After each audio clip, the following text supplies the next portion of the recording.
alunas e alunos do curso livre teológico online, disciplina Geografia Bíblica. Eu sou o professor Gilmar Vargas e a partir desse momento nós embarcamos numa viagem cultural e acadêmica.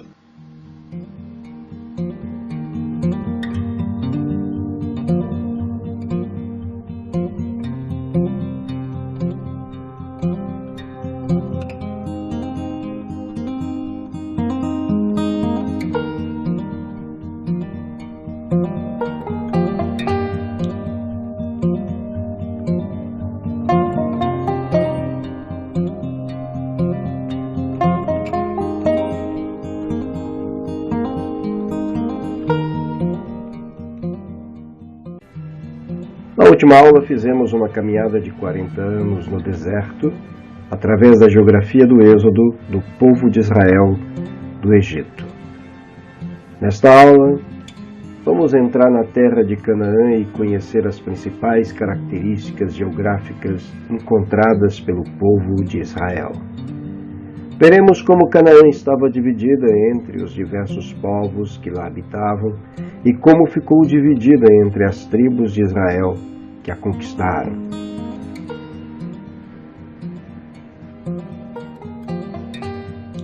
Antes de sua morte, Moisés nomeou Josué para fazer o povo entrar na terra prometida. O Senhor apareceu a Josué e deu a seguinte ordem para ele. Josué capítulo 1, versículo 6: Esforça-te e tem bom ânimo, porque tu farás a este povo herdar a terra que jurei a seus pais lhes daria. Josué conduziu o povo pelo rio Jordão e montou acampamento em Gilgal. Josué capítulo 4, versículo 19. De Gilgal, Josué coordenou suas campanhas militares no sul de Canaã.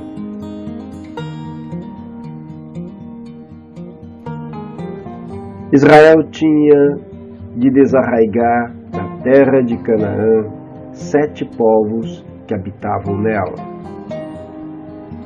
Deuteronômio capítulo 7, versículos 1 e 2. Quando o Senhor teu Deus te houver introduzido na terra, a qual vais para possuir, e tiver lançado fora muitas nações de diante de ti, os heteus e os girgazeus, e os amorreus, e os cananeus, e os ferezeus, e os heveus, e os jebuseus, 7 nações mais numerosas e mais poderosas do que tu, e quando o Senhor teu Deus as tiver dado diante de ti, totalmente as destruirás. Não farás aliança com elas, nem terás piedade delas.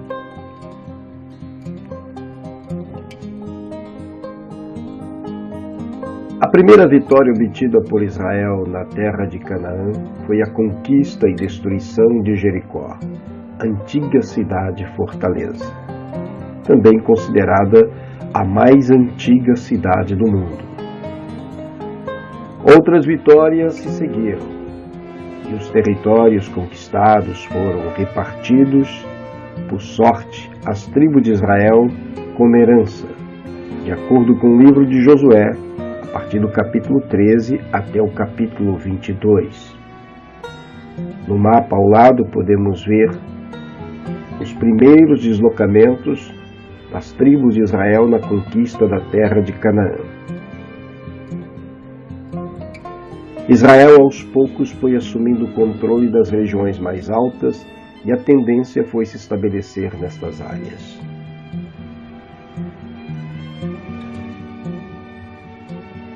O armamento cananeu era superior ao de Israel, principalmente com seus carros de guerra, o que proporcionava a eles o domínio das planícies. Mesmo com a terra dividida entre as tribos de Israel, algumas cidades não foram conquistadas, condicionando os israelitas a uma convivência ainda por um longo tempo com os cananeus.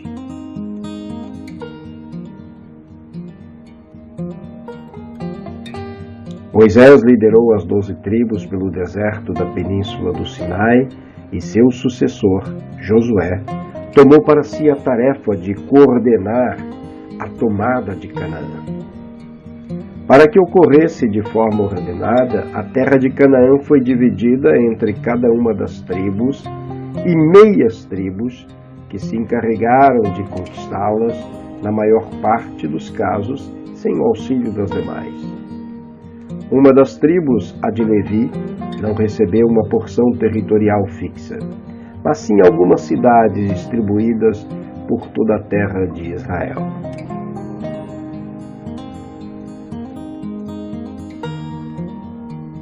O território de algumas das tribos, como o de Simeão e Asser, correspondiam a áreas mais tarde dominadas por filisteus e fenícios, respectivamente.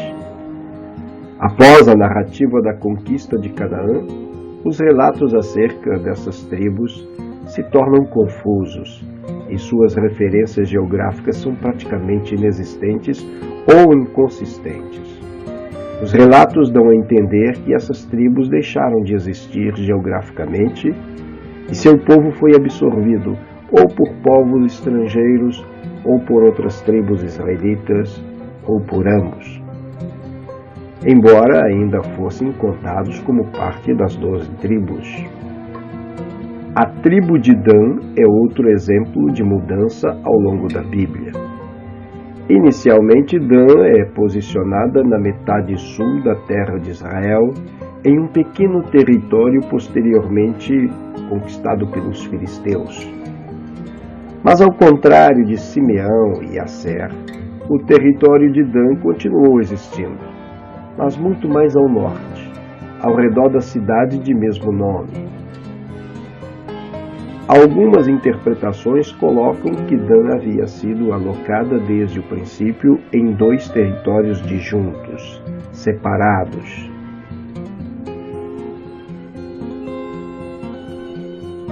A meia tribo de Manassés ocupou um vasto território nos 2 lados do Rio Jordão, do mar Mediterrâneo até a Síria, próximo a Damasco. Efraim foi posicionada na região central, incluindo as importantes cidades de Silo, Gilgal e Betel, cuja importância remete às histórias. O mapa ao lado representa a configuração inicial da distribuição do território entre as tribos de Israel.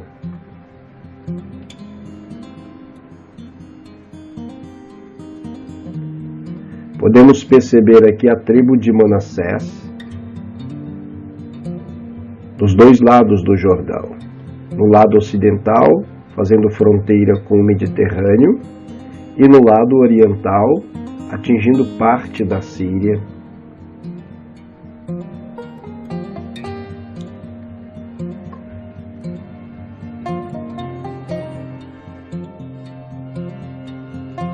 As tribos de Israel mantiveram certa estabilidade, independência e equilíbrio político durante o período dos juízes, visto que são relatados feitos notáveis de herdeiros da maior parte das tribos, sem destaque particular a nenhuma delas.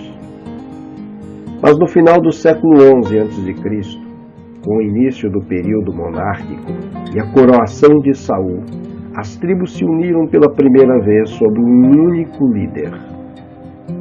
Apesar da identidade étnica, linguística e religiosa e das histórias que as uniam desde a sua criação, aparentemente havia uma certa cisão entre as tribos de Judá e as demais, visto que o profeta Samuel refere-se algumas vezes a Israel e Judá como entidades independentes, unidas apenas por um contexto histórico.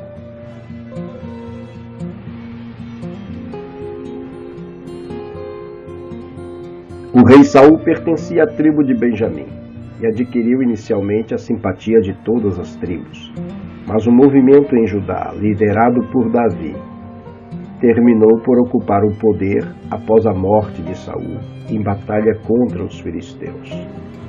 Davi foi coroado em Hebrom, rei de Judá, enquanto o restante de Israel ficou leal ao filho de Saul, Isbosete.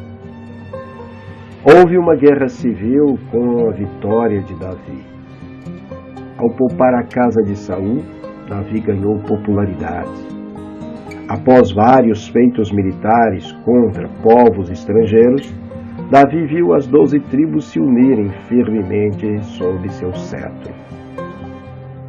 Seu filho Salomão manteve sua autoridade sobre toda Israel até a sua morte.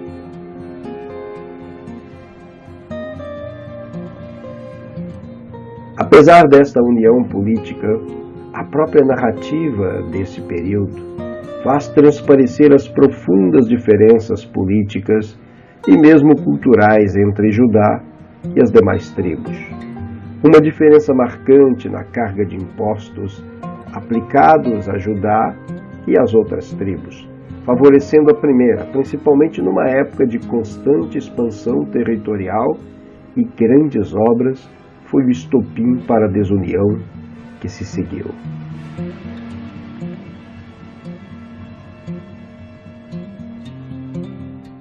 O reinado de Saul somente exerceu uma quebra parcial do modelo político e institucional da época da confederação tribal, tendo ele apenas traçado e iniciado.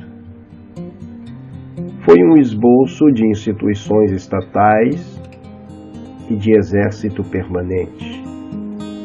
O reinado de Saul não possuiu grande relevância, pois foi apenas um chefe militar carismático, espécie de novo juiz numa escala mais ampliada. Vemos no mapa a parte amarela, onde Saul exerceu maior influência em todo o território de Canaã.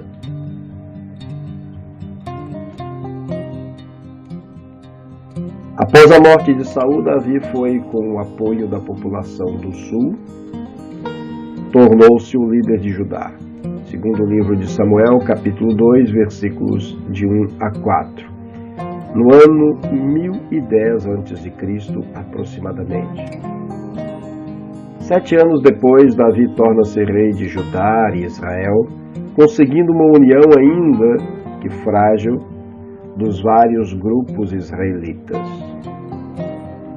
O reino sob Davi funciona de maneira austera e modesta, mantendo uma administração baseada no respeito às instituições tribais e alguns funcionários.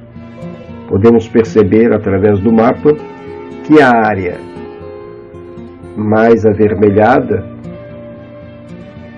indica o governo de Davi, bem mais amplo que o governo de Saul.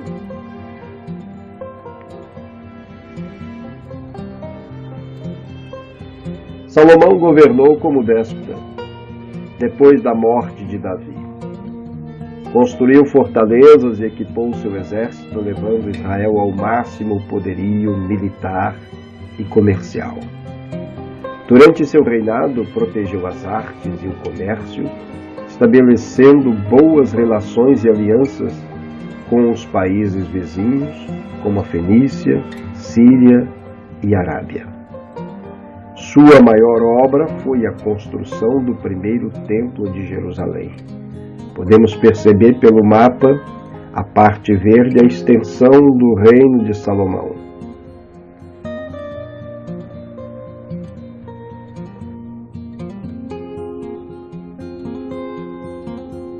Aqui nós vamos observar as principais ações de cada um dos governos. O governo de Saul, ele era da tribo de Benjamim, ele reina de 1050 a.C. a 1010, tendo como capital do reino Gibeá. Seus principais feitos foram as derrotas aos amonitas e vence algumas batalhas contra os filisteus.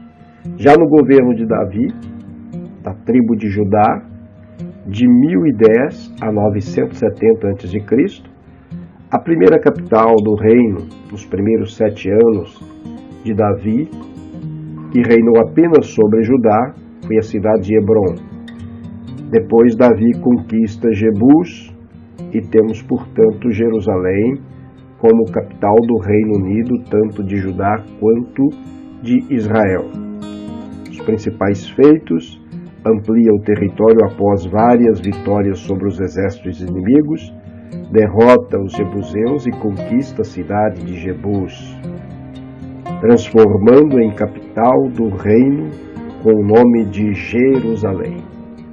Já no governo de Salomão, filho de Davi, portanto da tribo de Judá, ele governa de 970 a 930 a.C., mantém a capital do Reino Unido, Jerusalém, seus principais feitos. Faz várias alianças com Irão, rei de Tiro, para o fornecimento de matéria-prima para a construção do primeiro templo em Jerusalém, obra que foi concluída no seu reinado.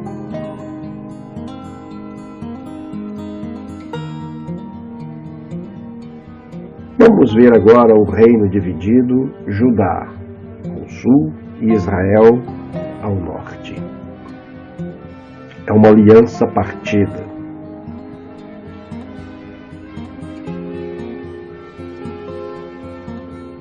Com a morte de Salomão, uma facção liderada por Jeroboão viu uma oportunidade para resgatar Israel do domínio de Judá.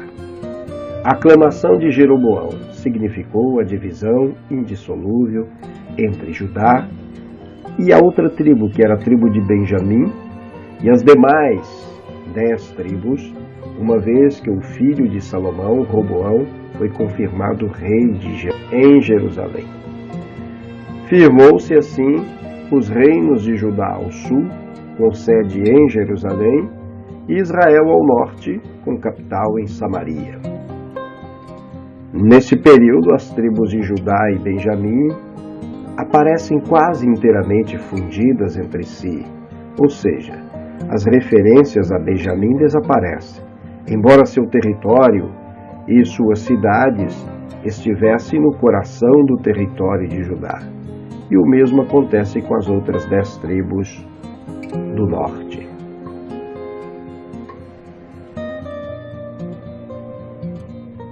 Dentre as tribos do norte, ainda se observam traços de individualidade na meia tribo de Manassés, mas de maneira geral não há mais distinção física ou cultural entre elas. A partir desse momento, as 12 tribos de Israel passaram a ser uma alegoria, referindo-se ao seu estágio original de união em nome de Deus, representando o ideal do povo hebreu, especialmente mais tarde no Novo Testamento, e não mais entidades políticas diversas.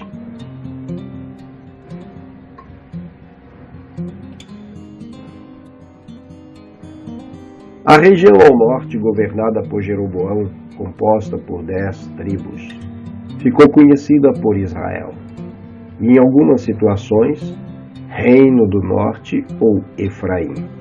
Primeiro livro de Reis, capítulo 11, versículo 31. A capital da parte norte foi estabelecida em Siquém, depois Peniel, em seguida Tirza e finalmente Samaria.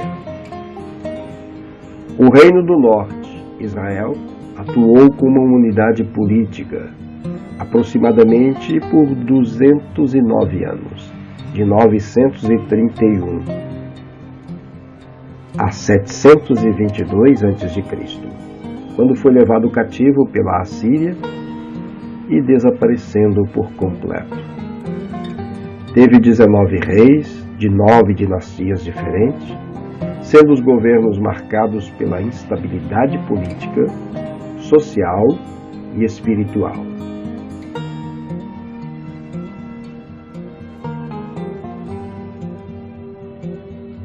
Aqui nós podemos ver o mapa do antigo Israel unido, agora dividido, o Reino do Norte, Israel, a capital, nesse momento, Samaria, as tribos que fazem parte do Reino do Norte, Aser, Naftali, Zebulon, Issacar, Manassés, Gad, Ruben, Efraim, Dan e Simeão.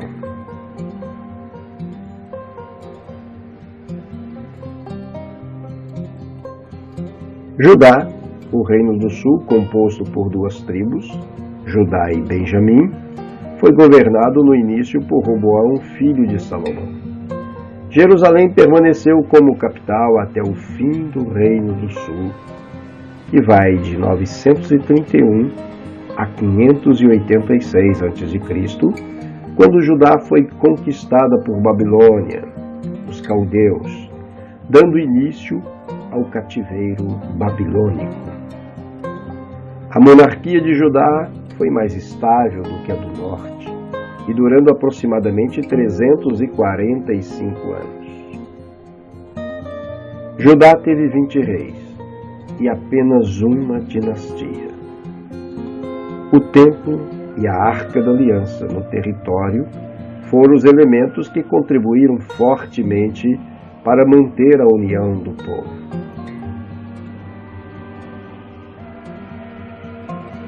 Vemos agora o mesmo mapa, mas olhando para o Reino do Sul, Judá, cuja capital é Jerusalém, e as duas tribos que compõem o Reino do Sul, Judá e Benjamim.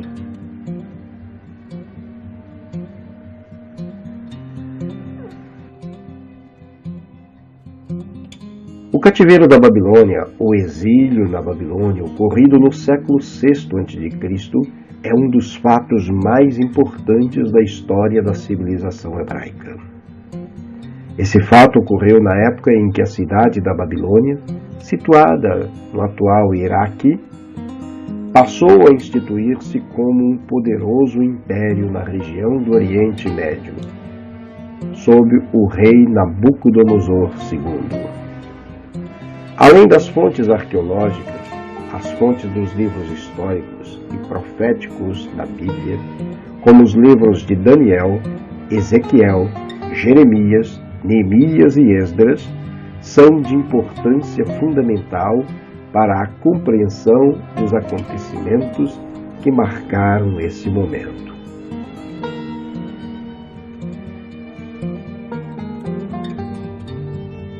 Este é um dos fatos mais tristes na história do povo de Deus.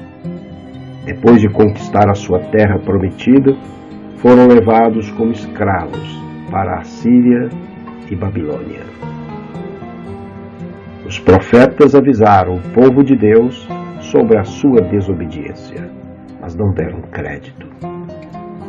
Em 722 a.C., os exércitos de Salmanasar, rei da Síria, invadiram e destruíram Samaria, levando cativo o povo de Israel. O reino de Judá ainda permaneceu por muitos anos, embora fosse forçado a pagar impostos ao Império Assírio.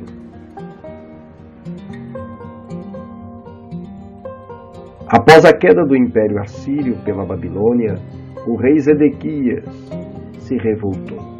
E em 586 a.C., o rei Nabucodonosor invade Jerusalém, destrói o templo e leva o povo cativo para a Babilônia, onde ficou cerca de 70 anos.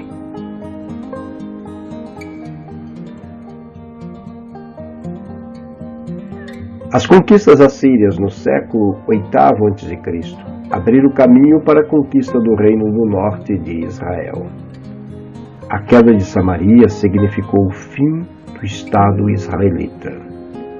Seu povo, ou aqueles que sobreviveram, foram deportados para a Síria e redistribuídos por todo o seu território. Nesse momento, as 10 tribos do norte desapareceram por completo do relato bíblico. O mais provável é que qualquer traço de união tribal tenha desfalecido com a fragmentação das comunidades israelitas e que os hebreus, que sobreviveram ao processo, tenham se unido a estrangeiros e abandonado suas tradições.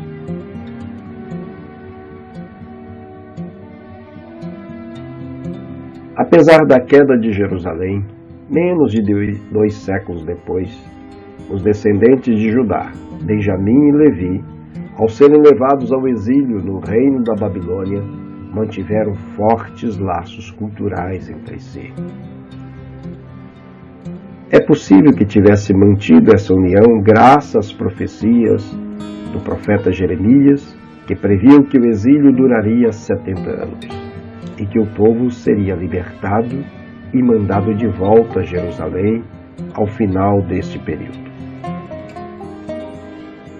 A fé conjunta na realização da profecia teria mantido a tradição destas tribos intacta e fortalecida. É no período do exílio que surge pela primeira vez, de maneira consistente, o termo judeu, se referindo a todos os membros da tribo de Judá.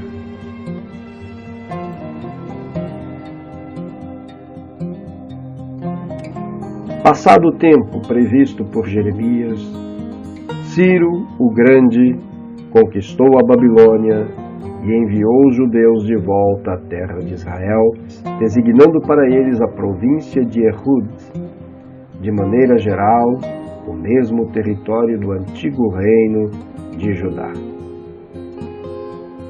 Os judeus habitaram na terra de Israel até o 2º século depois de Cristo. Sua religião passou a se chamar judaísmo. A prática religiosa de Judá, distinta das práticas religiosas mais populares no reino de Israel.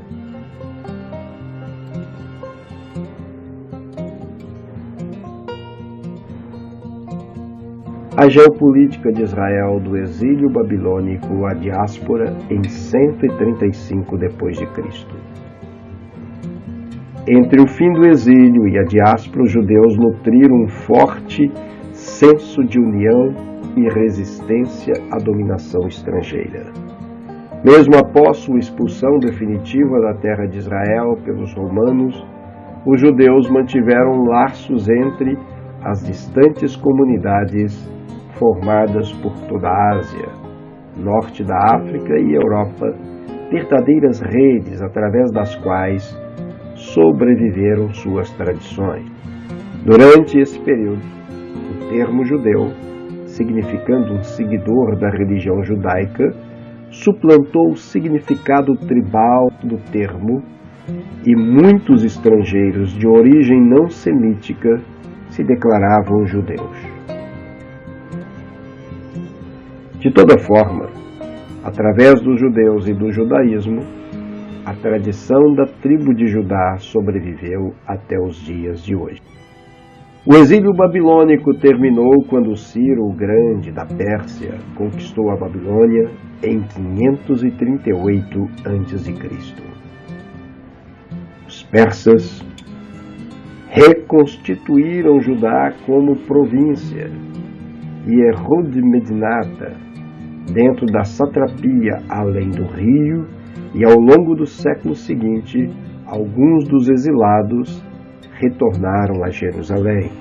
Lá eles reconstruíram o templo, entre 516 e 515 a.C. Mas por mais de um século a capital administrativa permaneceu em Mispa. Ciro indicou Zorobabel, o neto do penúltimo rei de Judá, Jeoaquim, para governador, mas não permitiu a restauração do reino.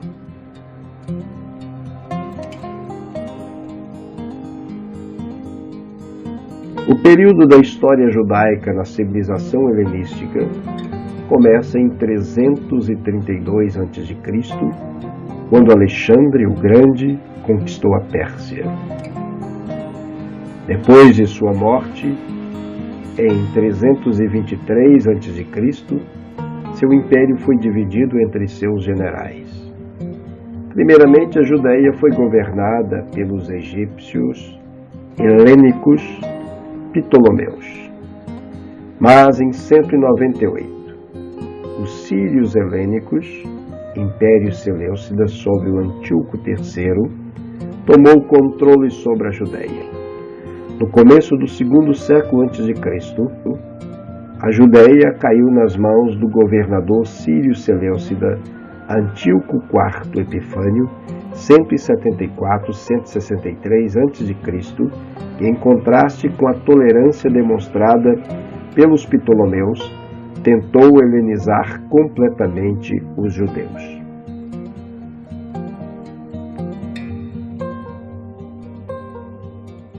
Nesse ponto, Matatias e seus 5 filhos, João, Eleazar, Simão, Jonatas e Judas Macabeu, sacerdotes da família asmoniana que moravam na vila rural de Modim, assumiu na frente de uma revolta sangrenta, mas por fim vencedora contra os seleucidas. Judas libertou Jerusalém em 165 a.C. e restaurou o templo.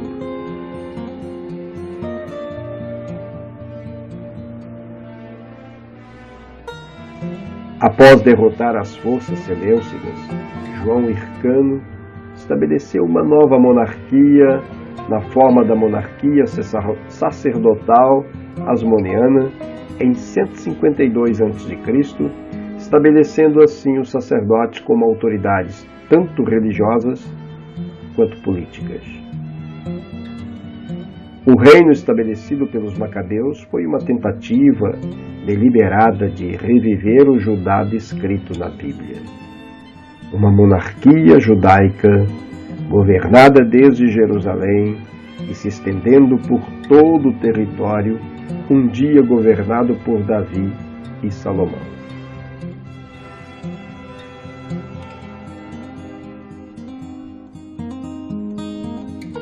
Vemos aqui à nossa direita um mapa do período dos Macabeus, mapa da Palestina, a Judéia na época de Judas Macabeu,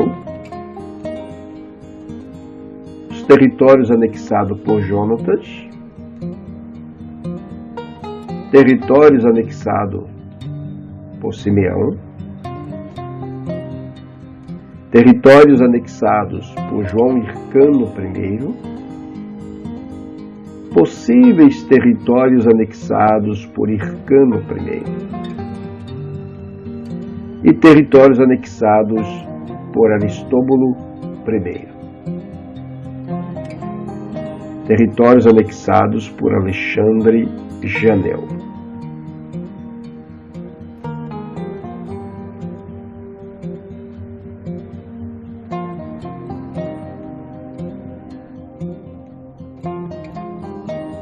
O reino seleucida da Síria, ao impor a helenização forçada dos judeus, provocou uma violenta reação armada por parte das facções mais conservadoras da sociedade judaica.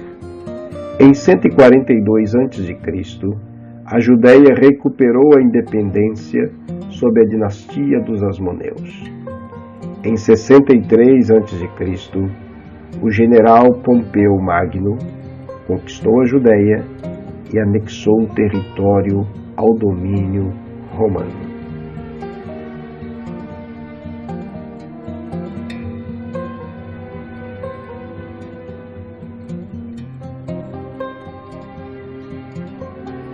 Entre 63 a.C. e 6 depois de Cristo, foi um principado vassalo de Roma. Durante o século I, começou a manifestar-se de forma crescente o intervencionismo de Roma a pretexto de estabilizar politicamente a região. Em 40 a.C., Herodes, genro de Hircano II, foi nomeado rei da Judéia pelos cônsules Otaviano e Marco Antônio. Foi-lhes concedida autonomia quase limitada nos assuntos internos do país. A Judéia foi então invadida pelos partas, porém Herodes obteve a ajuda das legiões romanas que expulsaram os invasores.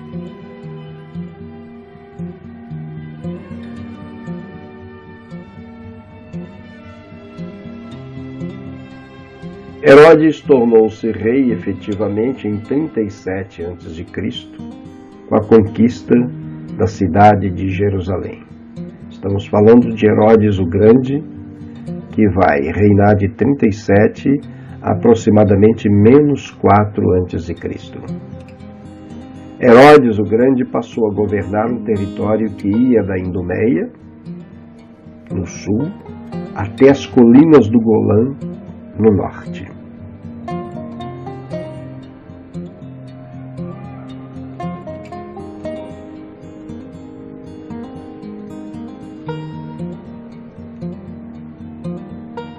Esse território colorido à direita é todo o espaço governado por Herodes o Grande.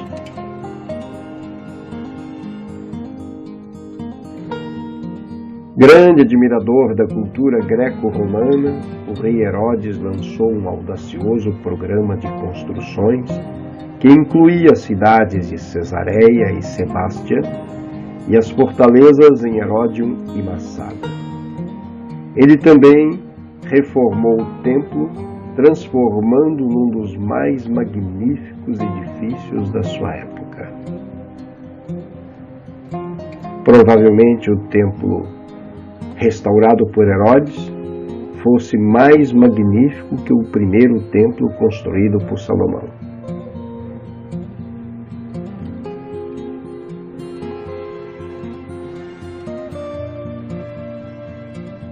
Aqui nós temos algumas obras magníficas, construções esplêndidas de Herodes. Esses arcos que vemos à direita faz parte de um aqueduto que trazia água a 20 quilômetros de Cesareia Marítima para abastecer a cidade. Cesareia Marítima é uma outra obra esplendorosa construída por Herodes, onde também foi feito um porto, porque Israel só possuía portos mais ao norte por causa da pouca profundidade da área do Mediterrâneo, próximo da região de Cesareia. Vemos aqui à nossa direita acima a cidade de Jerusalém, remodelada na época de Herodes, e o templo que foi construído por ele. Ele, na realidade, sobre o Monte Sião, provavelmente ele vai construir aqui no Monte Moriá, vai construir aqui muros de arrimo, aplanando o platô do monte, fazendo com que o espaço do templo, o pátio do templo, fosse suficiente para abrigar milhares e milhares de peregrinos que afluíam a Jerusalém por ocasião das festas, principalmente da festa da Páscoa. O que vemos à nossa direita abaixo é uma outra obra também fantástica, tive a oportunidade de visitá-las algumas vezes. Fica no deserto da Judéia, próximo ao Mar Morto, é a fortaleza de Massada, construída por Herodes, para ele passar os períodos de veraneio dele. Essa fortaleza caiu na mão dos romanos no ano 73, vamos falar um pouco mais à frente. Caiu na mão dos romanos no ano 73, depois da revolta judaica, que começa a partir do ano 66 da era cristã, que culmina com a destruição de Jerusalém, evidentemente, do templo, no ano 70.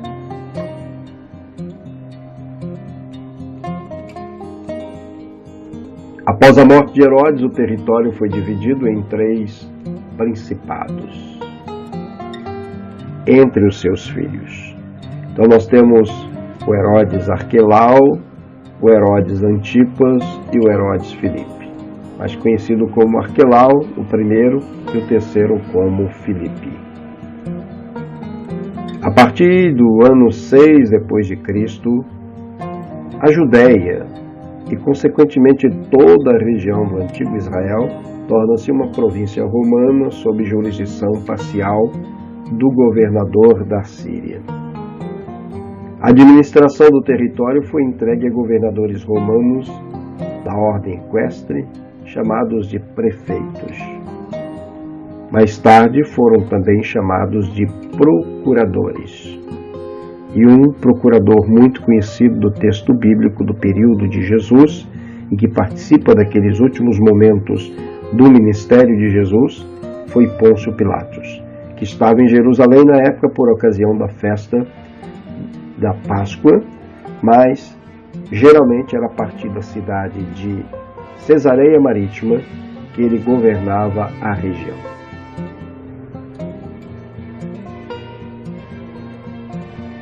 Aqui nós temos um mapa da divisão do período do Novo Testamento, já do período do ministério de Jesus e um pouco mais adiante. Essa divisão foi feita a partir da morte de Herodes o Grande e ficou sob tutela de seus 3 filhos. Herodes Filipe, na região norte, parte da antiga Síria também, nas colinas do Golã. Herodes Antipas vai governar 2 territórios. O Herodes Arquelau, esse vai cair em desgraça, é chamado em Roma e depois ele vai desaparecer da história. E as províncias da Síria, que eram províncias governadas a partir da Síria.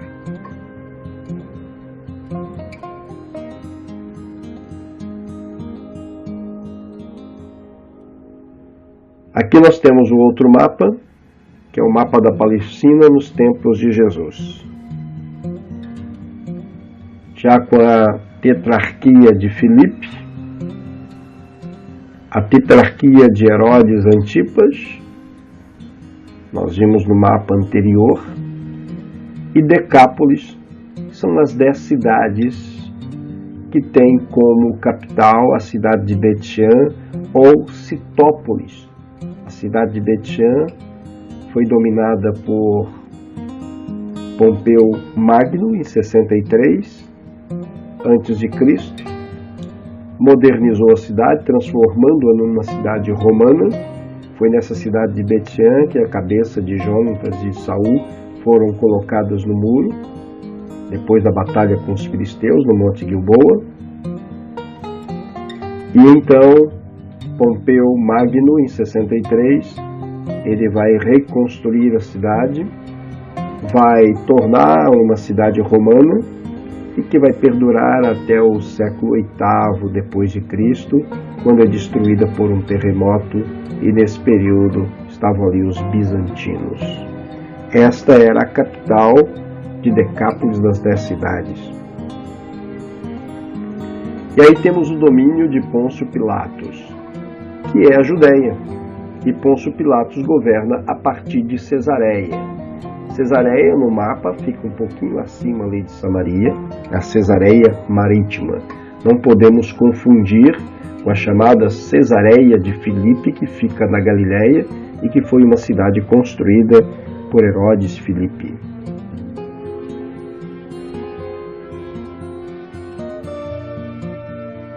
A proporção que aumentava a opressão romana sobre os judeus, crescia a insatisfação, que se manifestava por revoltas esporádicas, até que rompeu uma revolta total em 66 depois de Cristo. As legiões romanas lideradas pelo general Tito, superiores em número e armamento, conquistaram a Judéia e arrasaram a cidade de Jerusalém e seu templo em 70 depois de Cristo. E posteriormente tomaram a última fortaleza judaica, Massada, em 73 depois de Cristo. Então aqui, na imagem à direita, nós temos a destruição de Jerusalém e na imagem à esquerda nós temos a fortaleza de Massada, a parte mais baixa da fortaleza de Massada, e que foi dominada pelos romanos no ano 73 depois de Cristo. Eles praticamente não prenderam nenhum dos revoltosos dessa revolta de Massada, porque todos eles se suicidaram, porque preferiram morrer livres do que viverem escravo na mão dos romanos. O general Tito era filho de Vespasiano. Na realidade, quem vai cercar Jerusalém nesse período é Vespasiano, mas Vespasiano é chamado a Roma porque o imperador havia morrido e ele seria o próximo imperador. Tito, portanto, vai governar as tropas nesse período, e nós temos algo interessante, duas grandes manobras através das legiões romanas. A 10ª legião fica acampada no Monte das Oliveiras e a 12ª legião romana no Monte Scopus, onde hoje está a atual Universidade Hebraica de Jerusalém. Uma vista privilegiada sobre a cidade e sobre todos os movimentos dos revoltosos, dos zelotes, dos grupos que estavam dentro da cidade, resistindo às investidas romanas.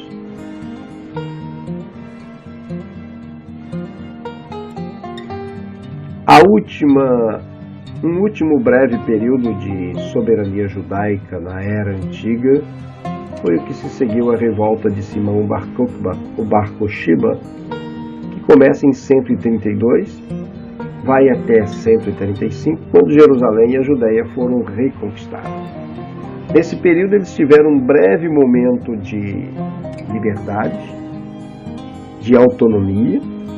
Simão Bar Kokhba, o filho da estrela, ele chegou a cunhar moedas novas para o novo governo. Mas as tropas de Adriano, imperador romano, acabaram dizimando todos os revoltosos.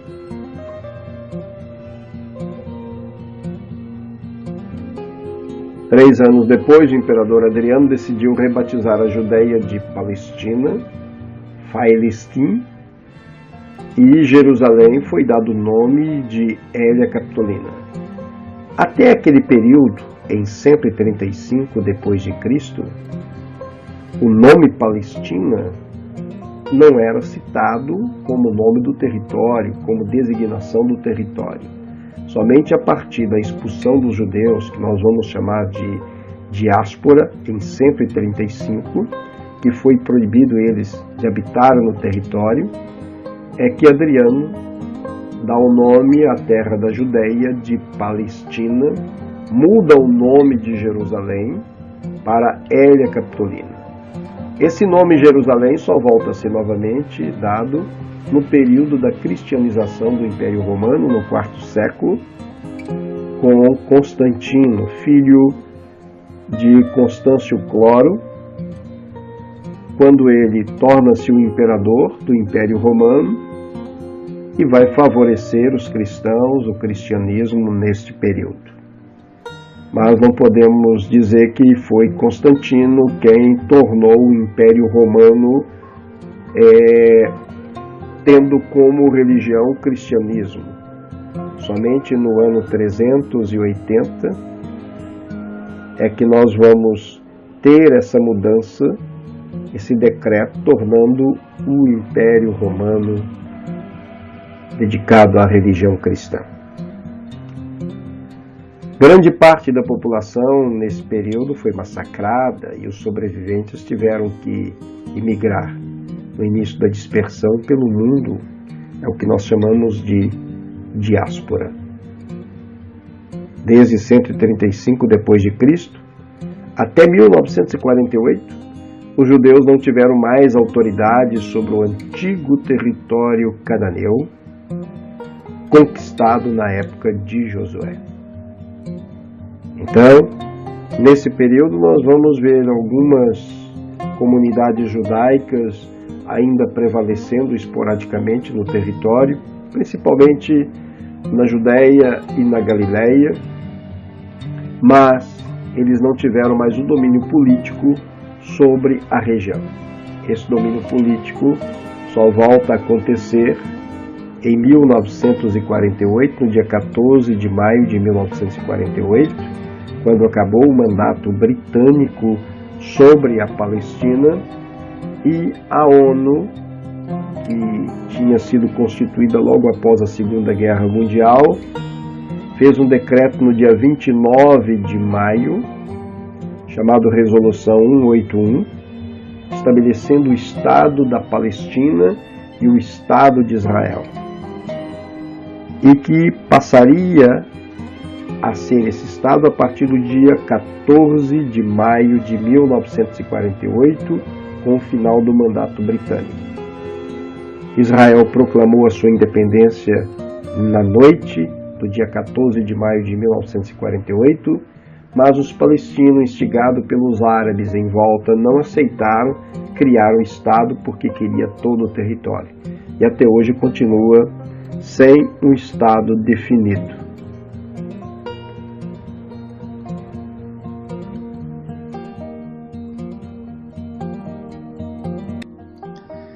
Geograficamente, a Palestina era um lugar estratégico.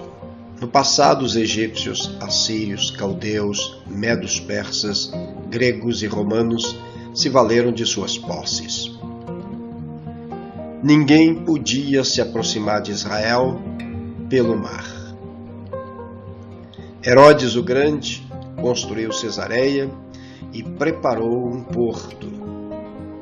O embarque e desembarque tinha que ser feito por pequenos botes. O mar Mediterrâneo, em suas costas, tem pouca profundidade. Isso dificultava qualquer embarcação que quisesse invadir Israel pelo mar.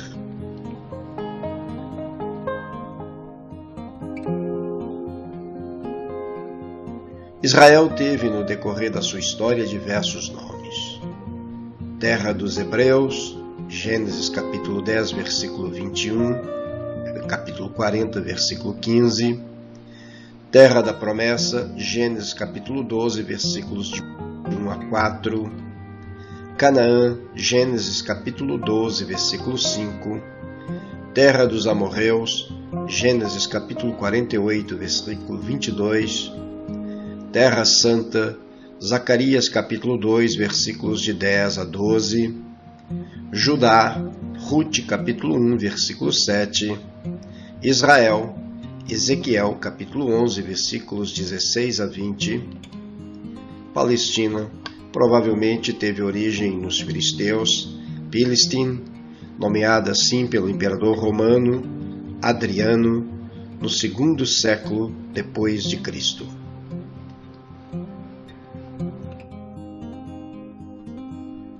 Os limites geográficos de Israel nos tempos bíblicos são os seguintes. Ao norte, limita-se com a Síria e a Fenícia.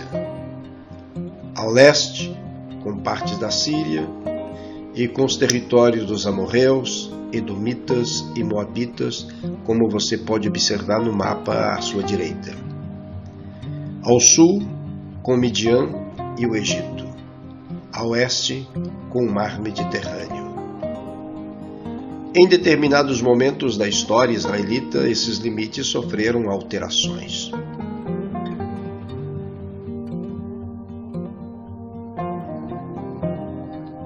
Os limites geográficos atuais de Israel são os seguintes. Ao norte, com o Líbano, a leste, com a Síria e a Jordânia, ao sul com o Egito e ao oeste com o mar Mediterrâneo. Sua área não chegava a 22 mil quilômetros quadrados. Após a Guerra dos 6 Dias, ocorrida em junho de 1967, os limites de Israel foram alargados. Agora observa aqui o mapa, à sua direita, os limites de Israel.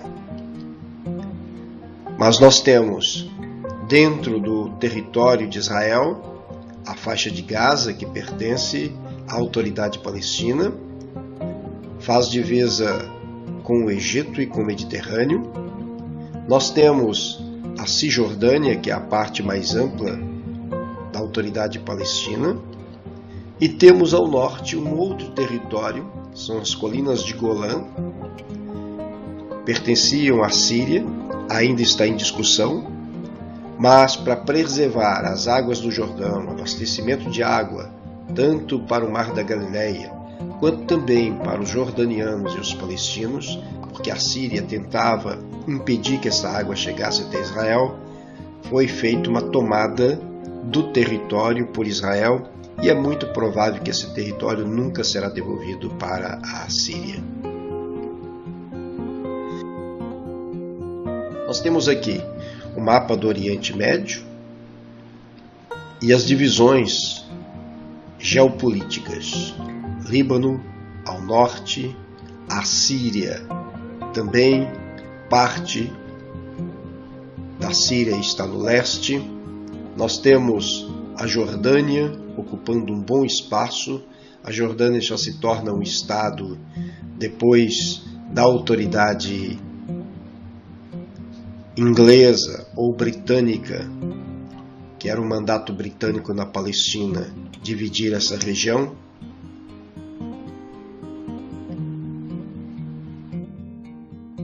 Vamos ver agora por um outro ângulo.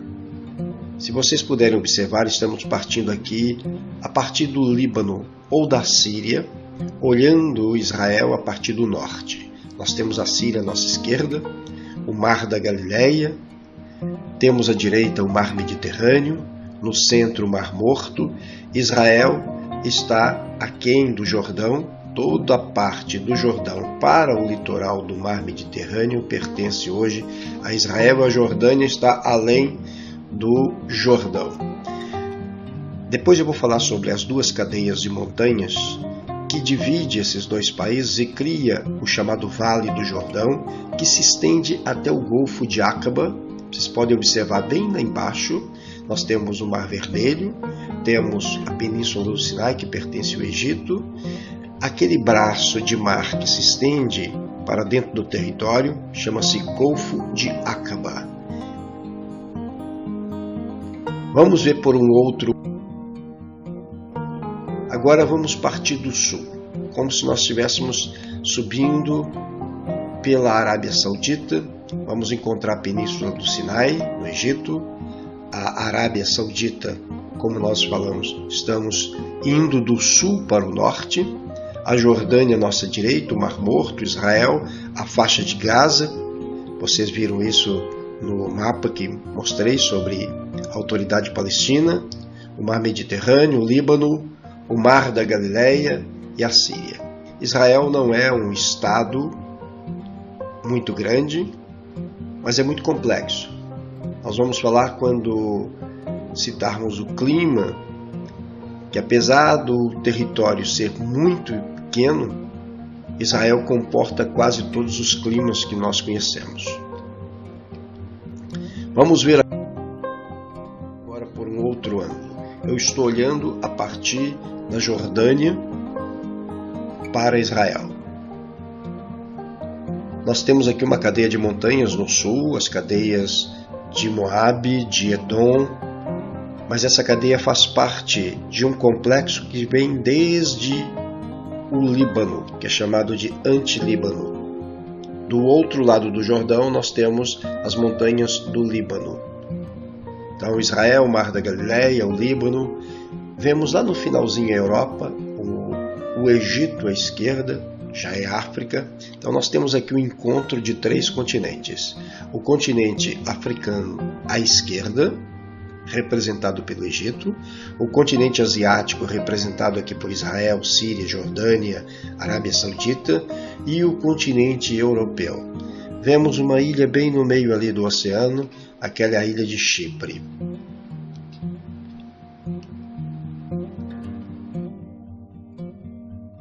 Vamos falar um pouco sobre o relevo de Israel, os montes de Israel. João Batista nasceu nas montanhas e o próprio Jesus também nasceu numa região montanhosa, bem como sua morte e muitos aspectos de seu ministério ocorreram em montes. A própria Bíblia chama a terra de Canaã de terra de montes e vales. Deuteronômio no capítulo 11, versículo 11, mas a terra que passais a possuir é terra de montes e de vales, que bebe a água das chuvas dos céus.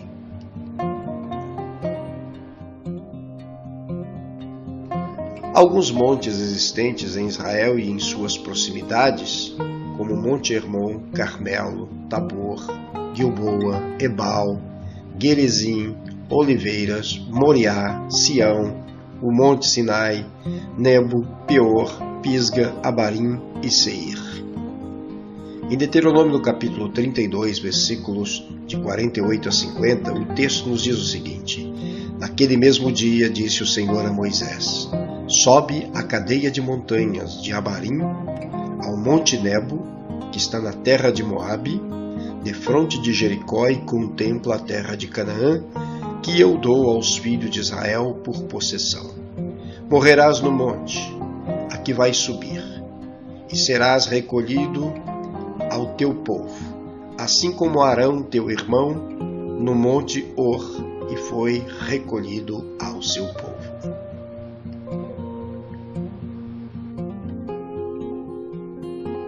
A terra de Canaã é montanhosa desde o norte até o sul. A importância dos montes da Bíblia é muito grande. Para se entender claramente o sistema orográfico da Palestina, é preciso começar pelo norte, isto é, pelo Líbano e Síria, fora, portanto, dos territórios de Israel. Começando por duas cadeias de montanhas muito importantes, do Líbano e do Antilíbano, que corre paralelamente ao Líbano. O nome Líbano, que quer dizer branco por causa da neve que cobre os seus picos o ano todo. Jeremias nos fala sobre isso no capítulo 18, versículo 14. Nós temos aqui o mapa de Israel e vamos direcionar. Se você puder observar a parte superior, a partir do Mar da Galileia, um pouco mais acima, descendo aqui para o sul, nós vamos encontrar o Mar Morto. Vamos separar os dois lados, a esquerda e a direita. À esquerda nós temos a cadeia de montanhas, que é chamado de Cordilheira Líbano. É claro que nós temos muitos montes que serão nomeados aqui nessa cadeia de montanhas. E à direita nós temos uma outra cadeia de montanhas chamada Antilíbano. E a Jordânia está nesta área do Antilíbano. No meio nós temos o chamado Vale do Jordão. Agora podemos ter aqui uma pequena ideia. Nós vemos aqui à esquerda uma cadeia de montanhas, bem mais à esquerda, chamado nível do mar Mediterrâneo, e essa cadeia de montanha vai subindo a ponto de Jerusalém ficar aproximadamente 774 metros acima do nível do mar. Aí nós temos um declive muito grande, que é o Mar Morto. O Mar Morto, ele fica mais ou menos 397 metros abaixo do nível do mar, mas devido à evaporação em determinados períodos a 400 metros abaixo do nível do mar. Olhando aqui para a nossa direita, nós temos Amã, que é a capital, lá bem na direita, a capital da Jordânia, fica a uma altitude de 1.076 metros acima do nível do mar. Esses são os planaltos orientais da Transjordânia, que faz parte da cadeia de montanhas do Antilíbano. Vamos ver por um outro ângulo. Agora estamos olhando aqui a partir do Monte Hermon. O Monte Hermon é onde nasce, aqui à minha direita, o Jordão, onde surgem as fontes para o Rio Jordão e para outros rios também, e fica a 2.814 metros acima do nível do mar. Então, veja como o Jordão ele corre num declive total, e vamos falar disso mais à frente. Pode ver aqui alguns montes que estão acima do nível do mar.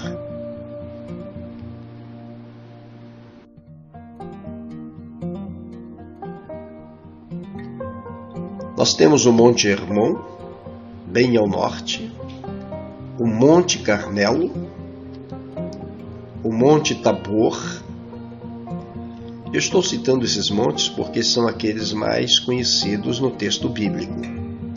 O Monte Gilboa, o Monte Ebal, o Monte Gerizim ou Gerizim, o Monte das Oliveiras e o Monte Nebo, que é muito importante para a própria história de Israel. Foi a partir desse monte que Moisés avistou toda a terra da promessa.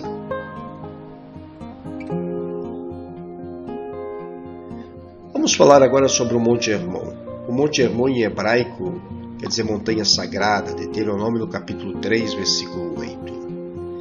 É o pico mais elevado do Antilíbano.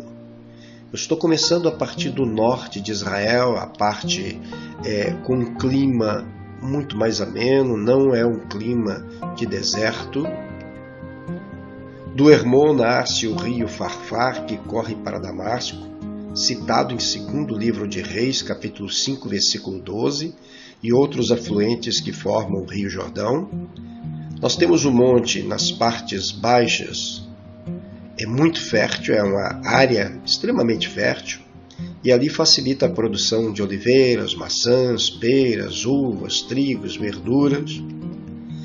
O Hermon está aproximadamente 3.000 metros acima do nível do mar.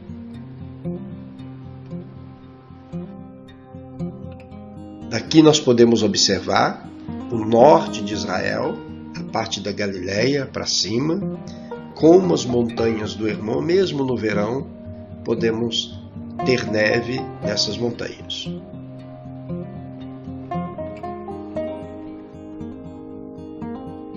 O Monte Carmelo, em hebraico quer dizer vinha, terra frutífera. A altitude é de 575 metros. Quando eu falo sobre altitude, eu estou falando sempre a partir do nível do mar. Este monte está em Samaria, ao lado leste de Esdrealon e ao sul de Daron. O ar do cume do Carmelo ele é puríssimo. Grande número de cavernas aparecem no monte. Amós, inclusive, cita isso em Amós 9, 3. Do Carmelo se tem uma vista panorâmica do Mediterrâneo, o Líbano, toda a Galileia, Vale de Jezreel e Saron. Isaías, no capítulo 35, versículo 2. Vamos ver, então, o que se observa a partir do Monte Carmelo. Essa é a visão que se tem do Monte Carmelo.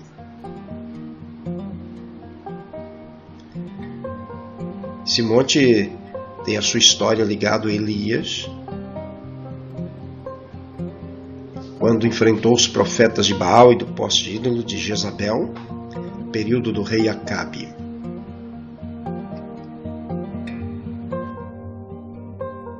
O Monte Tabor, que em hebraico é pedreira, Juízes capítulo 4, versículo 6, capítulo 8, versículo 16.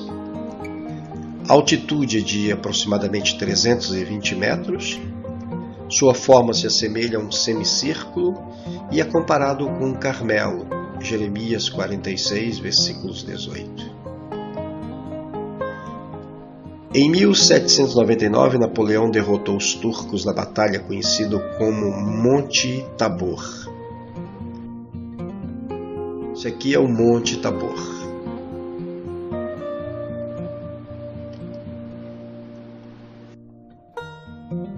Monte Gilboa ou Gilboa, que em hebraico quer dizer fonte borbulhante.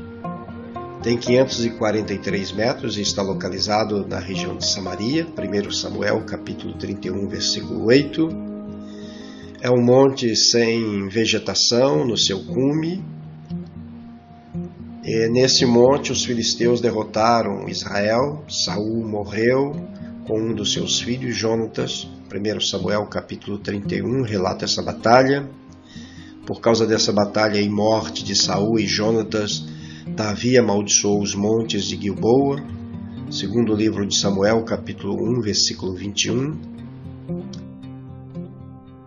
Daqui nós podemos ter uma visão a partir do Monte Gilboa. A vegetação que existe hoje é uma vegetação plantada posteriormente. Nada se produz em cima deste monte.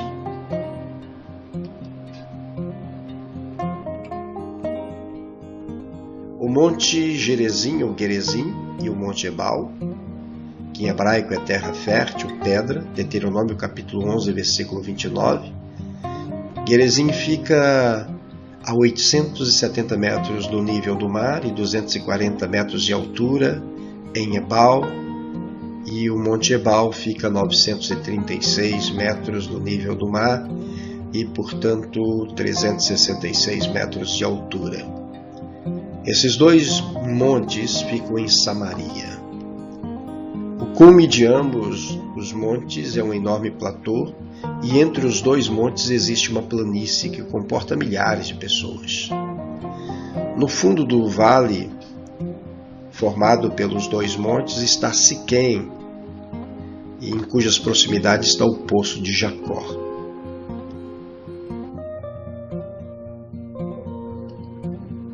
Moisés ordenou que, após os israelitas atravessarem o rio Jordão, deveriam ir aos montes Ebal e Gerizim e que permanecessem nas encostas do monte Gerizim, pronunciando as bênçãos para aqueles que guardassem a lei de Deus. Deuteronômio no capítulo 11, versículo 29, capítulo 27, versículos de 11 a 13. Depois que os israelitas invadiram Canaã, cumpriram essa ordem de Moisés. Josué capítulo 8, versículos 30 a 35. O monte Gerizim era considerado sagrado pelos samaritanos. Quando os judeus regressaram do exílio, os samaritanos construíram aí um templo. Vamos observar agora os dois montes. À esquerda é o Monte Gerizim, de onde se pronunciaria bênçãos para aqueles que obedecessem a palavra, e à direita está o Monte Ebal, de onde se pronunciariam maldições para aqueles que abandonassem a palavra de Deus, as leis dadas por Deus a Moisés no Sinai. E Josué cumpriu esse pedido ou esta ordem de Moisés. Como falamos, cria-se um vale, a cidade de Siquém, o poço de Jacó, estava entre esses dois montes. E nós encontramos uma cena dos evangelhos, aonde Jesus está sentado junto ao poço e uma mulher samaritana vem buscar água no poço de Jacó.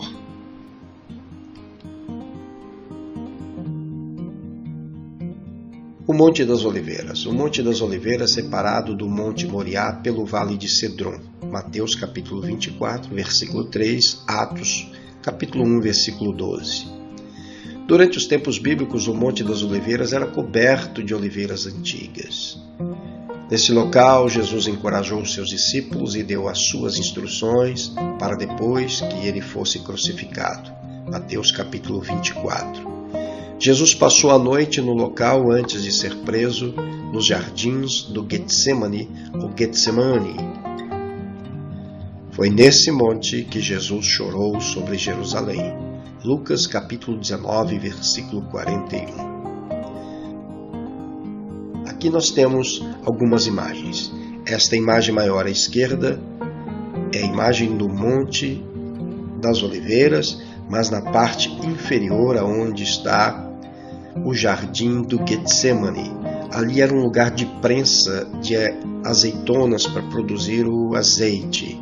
E nós temos na parte superior uma visão a partir do Monte das Oliveiras, na primeira imagem à direita, dos muros de Jerusalém. Nós estamos aqui olhando do jardim do Getsemane para Jerusalém. Agora, esta outra visão é a partir, a segunda imagem de cima para baixo, nós temos uma visão do cimo ou do cume do Monte das Oliveiras, olhando para Jerusalém. E agora estamos em Jerusalém, a partir dos muros, olhando para o Monte das Oliveiras.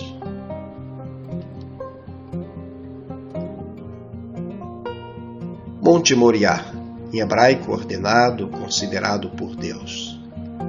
A tradição judaica associa o lugar onde o Templo de Salomão foi construído com um monte na terra de Moriá, onde Abraão, sob as ordens de Deus, ofereceria o seu filho Isaque. Gênesis capítulo 22, versículo 2. Foi o rei Davi que adquiriu o terreno do Jebuseu Araúna para erigir ali um altar. 2 Samuel, no capítulo 24, versículos 16 a 25, e 1 Crônicas, capítulo 21, versículo 15 a 28, relata essa história de como Davi adquiriu aquele terreno. Foi para a terra de Moriá que Abraão viajou, e no terceiro dia ele viu à distância o lugar indicado por Deus. Gênesis capítulo 22, versículos de 1 a 4. Aqui nós podemos perceber uma eira. Lá ao fundo, a cidadela de Davi. É claro que isso é uma representação gráfica utilizando o terreno, a topografia do ambiente. Então a cidadela de Davi ficava mais abaixo. E quando houve a praga por causa do recenseamento de Davi, ele se humilhou diante de Deus, houve a restauração, o perdão de Deus, e ele queria um lugar para oferecer um sacrifício. Então ele procurou Araúna, no monte mais alto, o Monte Sião, o Monte Moriá, e a eira de Araúna foi esse lugar, onde mais tarde, muito provavelmente, é o lugar onde Salomão construiu o templo.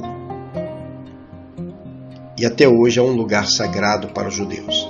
A Jerusalém daquela época era muito menor. Vamos ver outra imagem. Aqui nós temos a representatividade de Abraão no sacrifício, onde Salomão também construiu o primeiro templo. Aquele é o primeiro templo. A imagem do meio é a Jerusalém da época de Jesus, e o templo que está ali erigido não é mais o templo de Salomão, é chamado pelos judeus, e o segundo templo é o templo restaurado por Herodes, o Grande. E a última imagem abaixo, nós temos o Domo da Rocha. Não é a mesquita de Omar e nem a de Al-Aqsa. A de Al-Aqsa fica à esquerda desta imagem, que não aparece, e a mesquita de Omar, uma mesquita menor e fora do complexo do monte do templo.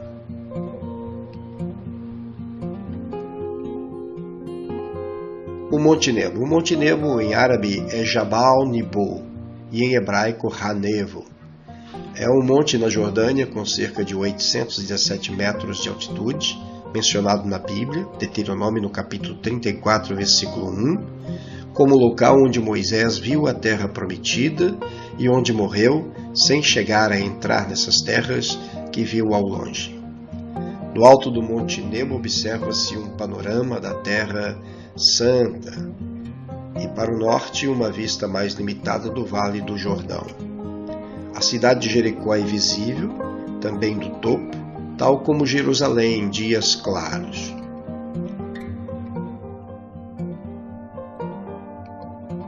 De acordo com 2 Macabeus, seria o lugar onde o profeta Jeremias teria escondido a Arca da Aliança. Aqui é uma visão do Monte Nebo. Chegando ao Monte Nebo. Tive a oportunidade de visitar esse monte, de estar sobre ele no ano passado, 2019. A partir do Monte Nebo nós podemos olhar para Israel. Nós vemos Hebrom a 65 quilômetros, o Mar Morto pela seta fica a 15 quilômetros, Corã, a comunidade dos essênios, a 55 quilômetros, Jerusalém a 46 quilômetros, Jericó, 27 quilômetros, muito perto. O povo de Israel estava acampado aqui, bem próximo, e atravessar o Jordão, um pouco mais abaixo desse monte, e o Mar da Galileia, que fica ao norte, 106 quilômetros.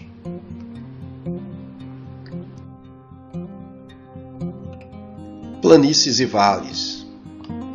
Israel também é uma terra de planícies e vales. A planície de Aco, a planície de Saron. Os textos bíblicos, depois vocês podem comparar com a Bíblia.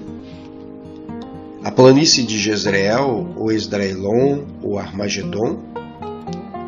Planície da Filistia, entre Jope e Gaza, a planície de Cefelá, e ainda outras como planície de Jericó, Dotã, Moabe e Genezaré.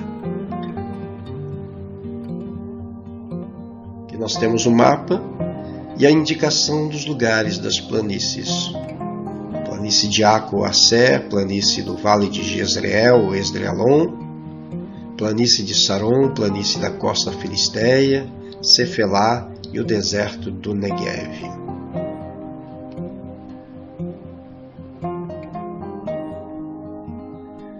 Vale é uma depressão alongada entre montes ou qualquer outra superfície.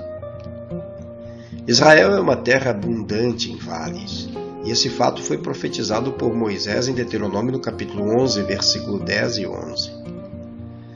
Alguns vales de Israel são conhecidos como o Vale do Jordão. Este é o maior vale da Palestina, começa no Monte Hermon e corta o país até o Mar Morto.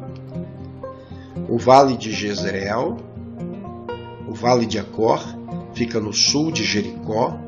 Nesse lugar deu-se o apedrejamento de Acã. O Vale de Aijalon situa-se na região de Cefelá, onde se deu a batalha de Josué com os amorreus, registrada em Juízes no capítulo 10, versículo 12. O Vale de Escol, famoso pela fertilidade, Números capítulo 13, versículo 22 a 27.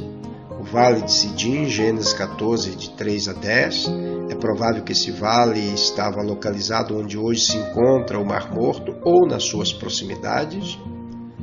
O Vale de Siquém, situado no centro de Canaã, entre os montes Gerizim ao sul e Ebal ao norte. Essa é a visão que nós temos aqui dos vales. O Vale de Jezreel, o Vale de Baçã, o Vale de Siquém, o Vale do Jordão, o Vale de Moabe, que é daquém do Jordão, hoje do lado da Jordânia, o Vale de Acor, o Vale de Aijalon, o Vale de Sidim, o Vale de Hebron, o Vale de Escol. Esses são os vales na terra de Israel.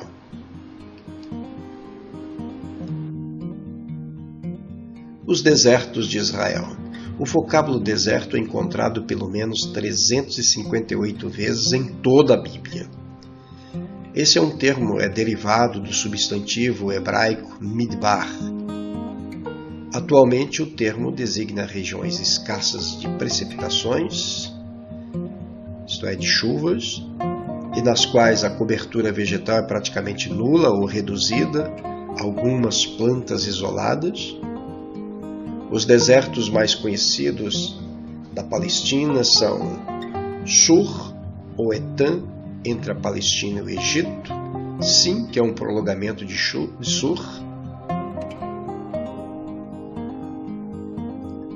o Sinai inclui o Sinai até o Golfo de Acaba, Parã cobre todo o centro da península do Sinai, Cádiz ou Cádiz Barneia, a norte de Parã e a leste de Sur.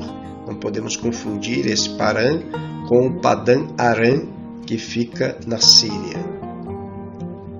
Zin, a leste de Cádiz, Beersheba, Idumeu, deserto Idumeu, desde o Mar Morto até o Mar Vermelho. Tivemos oportunidade de, em 2018, escavar na região dos Idumeus, no deserto da Judéia, próximo dos Idumeus. Moabe, nordeste do Mar Morto, deserto da Judéia, sul de Belém, Jeruel, Jericó e Bet-Aven.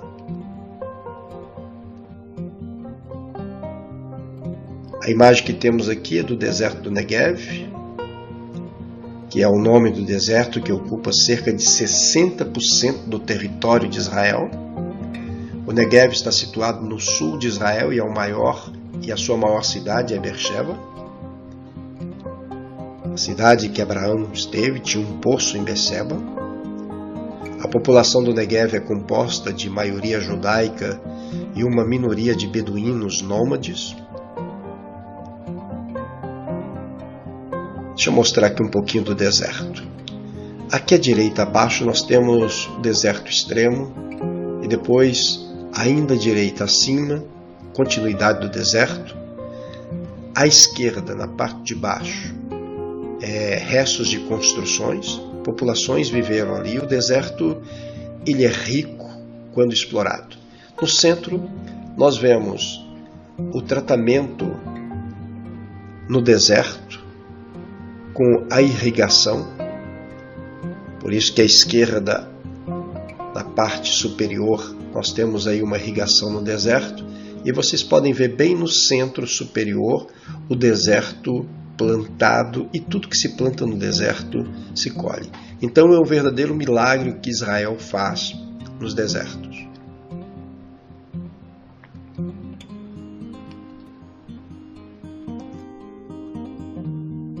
A hidrografia de Israel. Etimologicamente, a palavra hidrografia é formada por dois vocábulos grego, hidro, que é água, e grafém, descrever.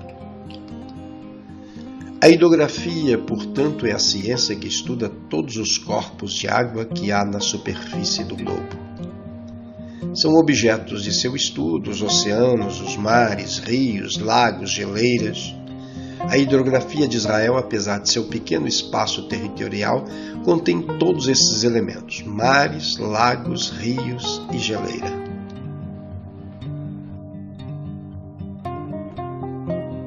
Para os hebreus, o mar compreendia qualquer massa de água. A hidrografia de Israel é composta por 3 mares de água salgada e 1 de água doce: o Mar Mediterrâneo, o Mar Morto, o Mar Vermelho e o Mar da Galileia. Aqui nós temos a divisão dos mares. À nossa esquerda temos o Mar Mediterrâneo, bem aqui ao sul, à direita, o Mar Vermelho, o braço do Golfo de Aqaba, que é do Mar Vermelho. Seguindo pelo Golfo de Aqaba, entrando pelo deserto, vamos nos deparar com o Mar Morto. E bem ao norte nós temos o Mar da Galileia, que na realidade é um lago de água doce.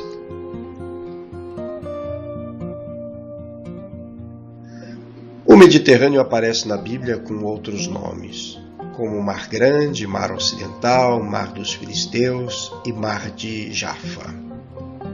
As águas do Mediterrâneo banham a Europa Meridional, a Ásia Ocidental e a África Setentrional. As maiores civilizações da antiguidade escreveram suas histórias sobre as águas do Mediterrâneo. O Mar Mediterrâneo banha a costa ocidental de Israel.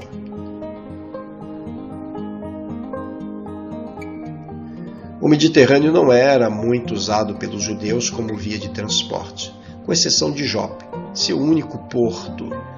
Através do Mediterrâneo, Salomão recebeu cedros do Líbano para a construção do templo. Foi neste mar que Jonas foi engolido por um grande peixe.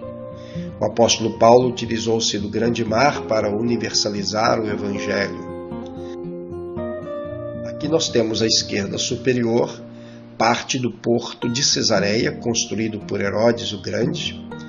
Temos aqui uma das ilhas gregas, onde as águas são transparentes, à nossa direita.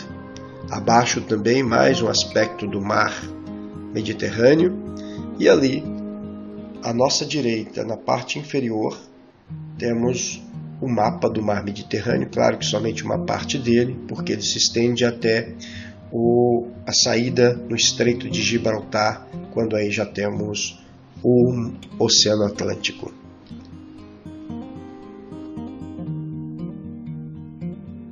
O Mar Morto, localizado na foz do Rio Jordão, entre os montes de Judá e Moabe, o Mar Morto constitui a maior depressão da Terra. São 400 metros abaixo do nível do mar. O Mar Morto já teve mais de 80 quilômetros de comprimento e 17 de largura, ocupando uma área de aproximadamente 1.020 quilômetros quadrados. Eu digo que ele já teve porque o Mar Morto está diminuindo. Inclusive, há um projeto de Israel de trazer água do Golfo de Aqaba para salvar o Mar Morto. O Mar Morto não é conhecido por esse nome nas escrituras hebraicas. Por causa da sua alta densidade de sal, é chamado de Mar Salgado. Josué capítulo 3, versículo 16. O Mar Morto também é chamado por outros nomes: Mar de Arabá, Mar Oriental e Mar de Sal. No espaço ocupado pelo Mar Morto ficavam provavelmente as cidades de Sodoma e Gomorra. A comunidade dos essênios localiza-se nas suas proximidades. Aqui nós temos algumas curiosidades acerca do Mar Morto. As águas são transparentes, as pessoas flutuam por causa da densidade de sal. Nós temos alguns hotéis às margens do Mar Morto. Observamos que à esquerda só temos montanhas na imagem inferior à direita. E agora eu estou ali com as mãos cheias de sal. Quando você entra no Mar Morto, você precisa entrar calçado, porque pode machucar. É muito sal e são pedras grandes de sal.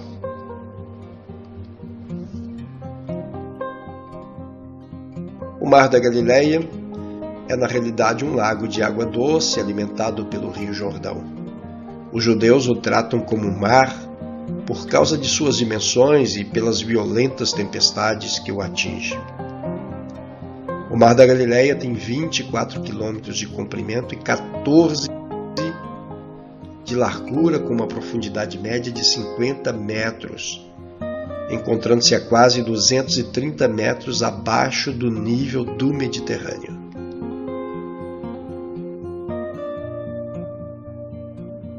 No Novo Testamento, o Mar da Galileia recebe vários nomes: o Mar da Galileia, Mar de Quinerete, Mar de Tiberíades e Lago de Genezaré.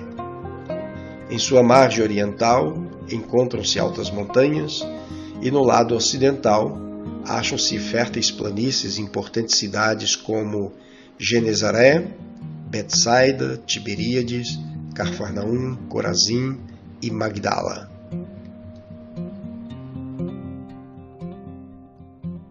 Às margens do Mar da Galileia, Jesus desenvolveu parte do seu ministério, ensinou, fez muitos milagres, acalmou tempestade, andou sobre as águas, chamou os discípulos e anunciou o reino de Deus. Aqui nós temos algumas imagens do Mar da Galileia.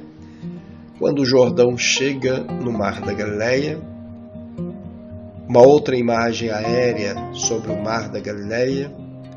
Já tive a oportunidade de atravessá-lo várias vezes. É apaixonante poder atravessar o Mar da Galileia e ver o clima em que toda a história aconteceu. Dos milagres de Jesus, do chamado dos discípulos, tantos e tantos fatos ali ocorridos, registrados na Bíblia. O Mar Vermelho. Ainda que não pertence a Israel, o Mar Vermelho está intimamente ligado à história dos israelitas. O Mar Vermelho, através do Golfo de Acaba, banha o extremo sul de Israel. No Golfo de Acaba estavam os únicos portos do Mar Vermelho mencionados na Bíblia, Eilat e Ezion-Geber. Se observarmos, ele é muito estreito e vamos chegar lá na ponta superior, dividido em dois braços. O da esquerda chama-se Golfo de Suez e o da direita, o Golfo de Acaba.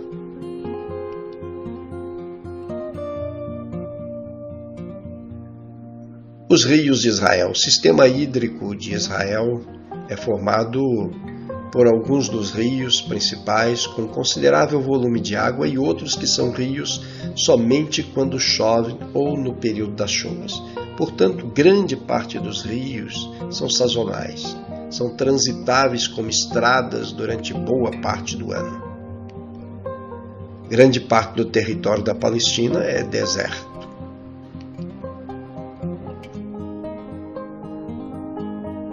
Nós temos duas bacias. Uma bacia À esquerda, olhando do sul para o norte de Israel, que é chamada de Bacia do Mediterrâneo, e temos uma outra bacia hidrográfica das montanhas para o Jordão, que é chamada Bacia do Jordão. Então, aqui na Bacia do Mediterrâneo temos os rios Belos, Quizon, Caná, Gaá, Soreque e Besor. Agora a Bacia do Jordão. Nós temos Yarmuk, ou Jordão, que esse é o único rio de fato. É claro que o Jordão não é um rio como os nossos rios aqui no Brasil. Seria um pequeno riacho em alguns pontos. Temos o Jaboque, o Querite Cedron, o Zer Kamain, Arnon e o Zeret. São todos rios que correm para o Jordão. Dos rios de Israel, somente o Jordão pode ser chamado de rio. O Jordão tem 3 fontes: Bânias, Dan e Rasbani. O Jordão em hebraico significa declive, aquele que desce. E eu vou mostrar para vocês a razão desse nome. Esse rio começa sua jornada no Monte Hermon, no outeiro de Mizar, nas colinas do Golã, a área que pertencia à Síria. O Rio Jordão fica na fronteira oriental de Israel e é o rio principal da região. Apesar da importância histórica, o Jordão é um rio pequeno com aproximadamente 190 quilômetros de extensão. Jordão, declive. O Jordão começa numa área extremamente alta. Ele vem principalmente das geleiras derretidas do Monte Hermon, aproximadamente 2.750 metros. Quando nós falamos 3.000 metros numa citação anterior, é exatamente por causa do nível do mar. E aqui nós temos, o Jordão tem uma extensão de 190 metros. Quando ele chega no primeiro lago, que é o Lago de Ul, o Lago de Ul está a 2 metros acima do nível do mar Mediterrâneo. Quando atinge o Mar da Galileia, que aqui na descrição do gráfico está como o Lago de Genezaré, ele já está a 210 metros abaixo do nível do mar. E quando chega no Mar Morto, o Jordão deságua a 400 metros abaixo do nível do mar. Algumas imagens do Jordão nós vamos ver à frente. O Jordão tem profundidade máxima de 5,20 metros e a largura máxima de 18,30 metros. Ele nasce na encosta do Monte Hermon, atravessa o Lago de Ul e segue para o Mar da Galileia para desaguar no Mar Morto. Essa é uma das fontes que alimentam o Jordão. O Rio Jordão em si não tem nada de especial, exceto pelo fato de ter sido o cenário onde vários milagres aconteceram. O primeiro desafio de Josué para a conquista de Canaã era atravessar o Jordão no período das cheias. Séculos depois, o profeta Elias estava chegando ao fim do seu ministério quando caminhou com o discípulo Eliseu até a margem do Jordão e as águas se dividiram e eles passaram o rio a seco. Também foi no Jordão que Naamã, alto comandante sírio, foi curado de lepra após mergulhar em suas águas por ordem do profeta Eliseu.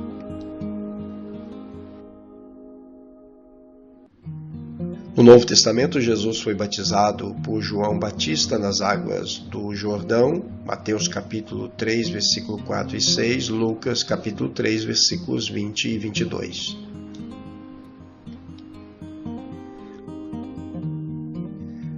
À esquerda nós temos uma imagem do Jordão bem no norte, as águas ainda são claras. Aonde está havendo o batismo chama-se Yardenitz, ali é um kibbutz, na Galileia. Agora a parte de baixo, onde as águas são mais turvas, nós estamos no lugar onde provavelmente Jesus foi batizado por João Batista, porque é bem próximo da região de Jericó, hoje é a divisa com a Jordânia. Inclusive, essa construção que nós temos aí pertence à Jordânia. Do lado de cá é Israel. É muito estreito entre Jordânia e Israel. Então aquela boiazinha que aparece ali, ela separa a Jordânia de Israel.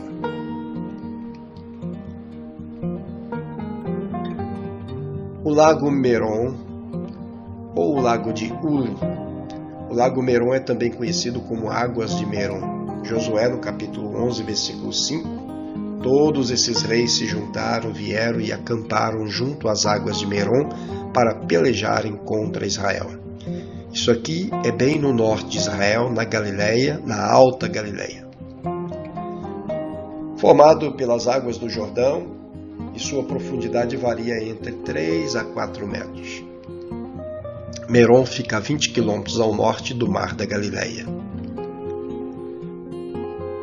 Aqui nós temos o Lago Merom.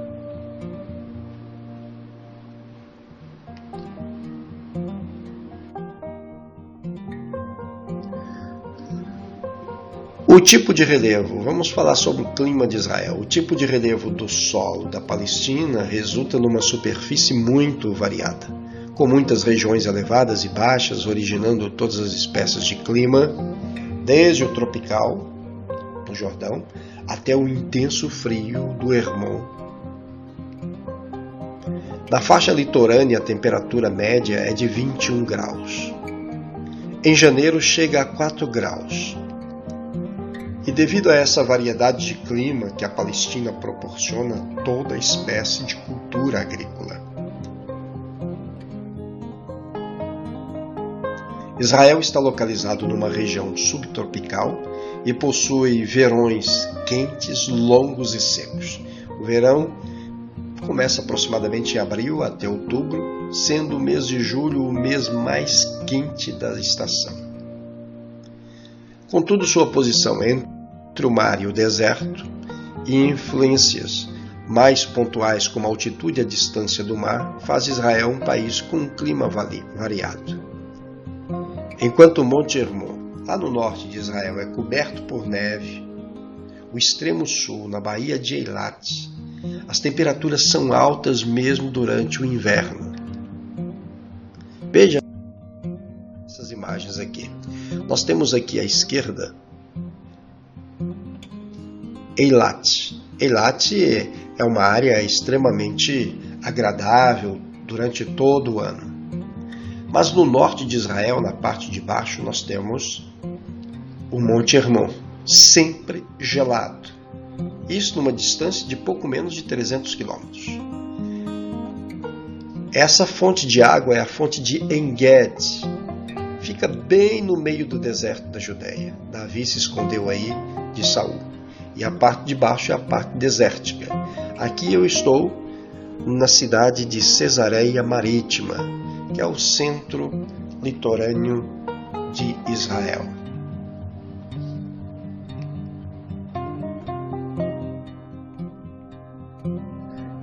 A divisão geopolítica de Israel desde os tempos bíblicos. Os distritos e províncias da Palestina. Nós temos ali a divisão da além do Jordão, porque na época de Jesus, onde hoje a Jordânia pertencia a todo Israel, porque o domínio era um domínio romano. A Itureia e Traconites, província ao nordeste da Galileia. Aí nós temos a Galileia, Daquém do Jordão,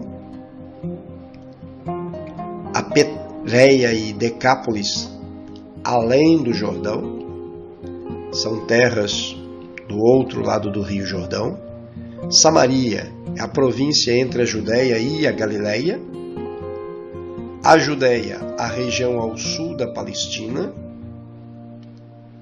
E a Idumeia, compreendida do Mar Morto ao Mar Vermelho.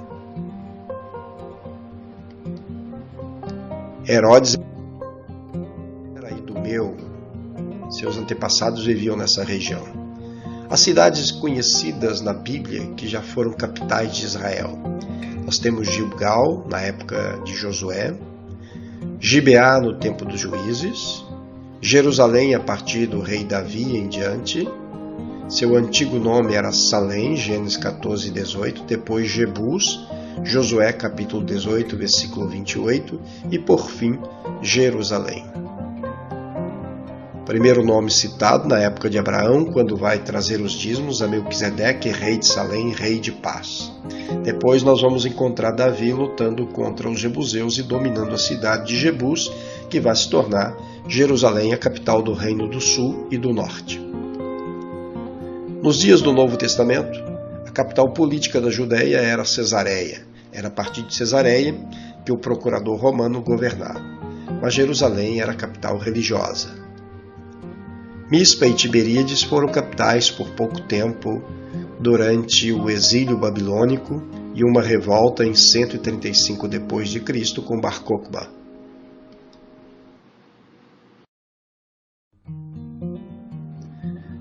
Aqui nós temos algumas cidades importantes. Essas aqui na realidade são ruínas próximo de Beersheba.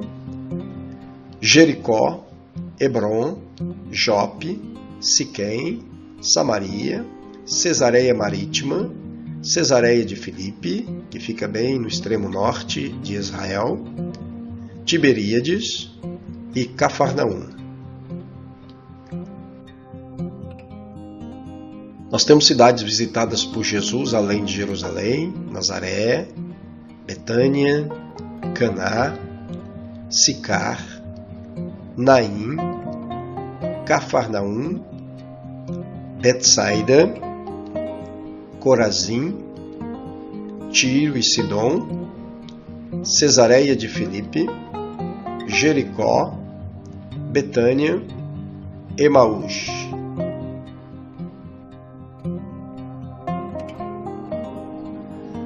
Jerusalém é uma cidade indivisível.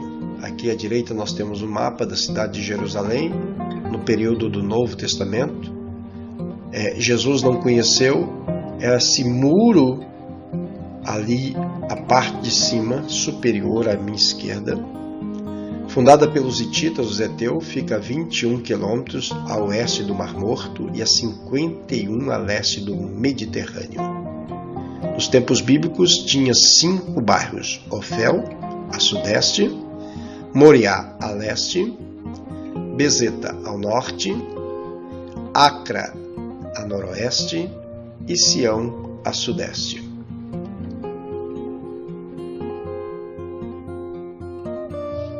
Na distribuição da terra de Canaã, Jerusalém ficou situada no território de Benjamim, mas foi conquistada em parte por Judá.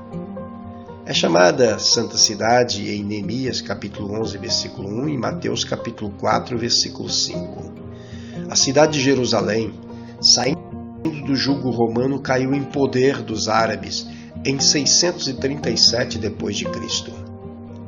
Durante as cruzadas de 1095, Jerusalém ficou na mão dos cristãos por um período de aproximadamente 100 anos, sendo reconquistado por Saladino, Salahaddin, e permanecendo sob domínio árabe islâmico até 1518.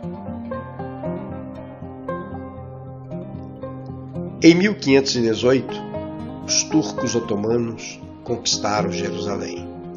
Em 1917, os britânicos assumiram o controle, ficando a Palestina, depois sob seu mandato por delegação da então Liga das Nações.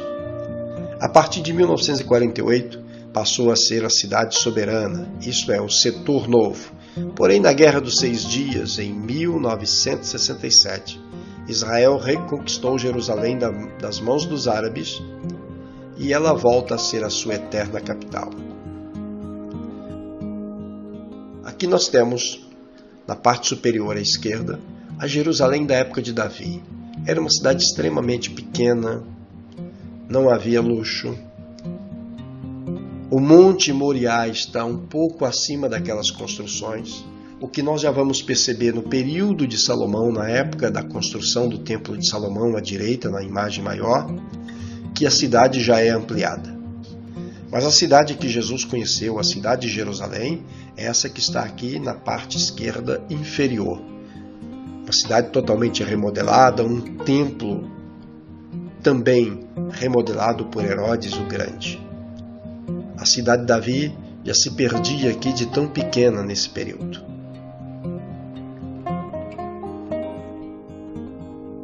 Aqui nós temos a celebração nos tempos de Jesus, quando as pessoas chegavam para as festas em Jerusalém, era uma celebração constante, mas no ano 70, devido a uma rebelião que começou no ano 66 depois de Cristo, com os grupos de zelotes, os exércitos romanos cercaram Jerusalém e no ano 70 o general Tito destrói a cidade e o templo.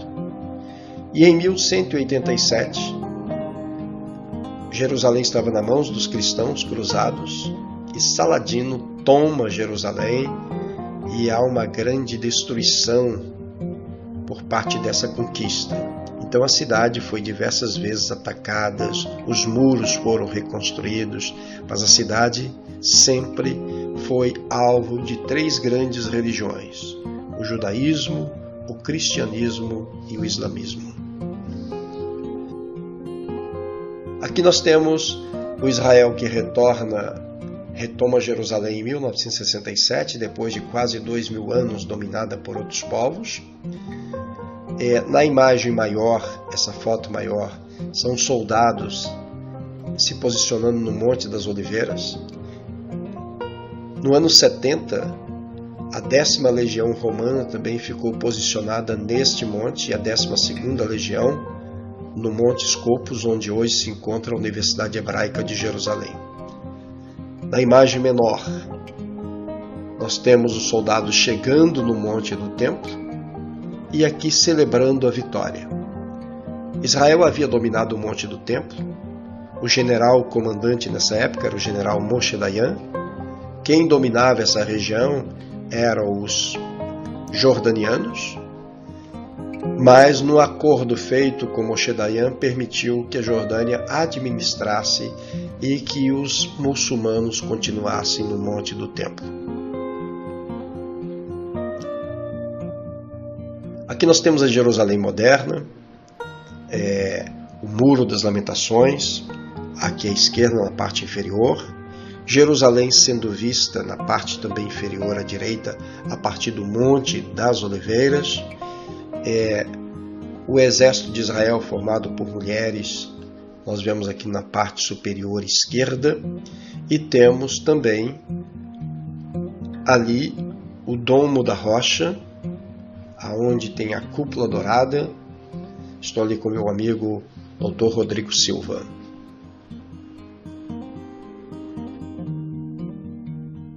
De novo nós vemos o Monte do Templo, aonde tem o Domo da Rocha e uma representação gráfica de como era o templo e o espaço que o templo ocupava nesse chamado Monte do Templo.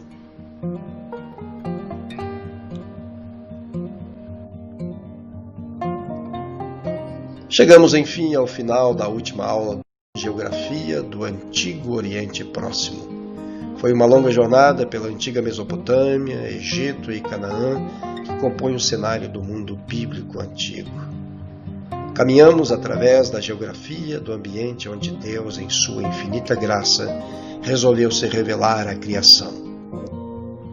Nesta aula você aprendeu sobre a geografia de Israel no Antigo e Novo Testamentos, reconheceu a importância do conhecimento geográfico para compreender em que contexto topográfico e climático os fatos bíblicos ocorreram, relacionou a geografia de Israel no passado com um texto bíblico referente à localização de áreas específicas onde os acontecimentos relatados na Bíblia aconteceram.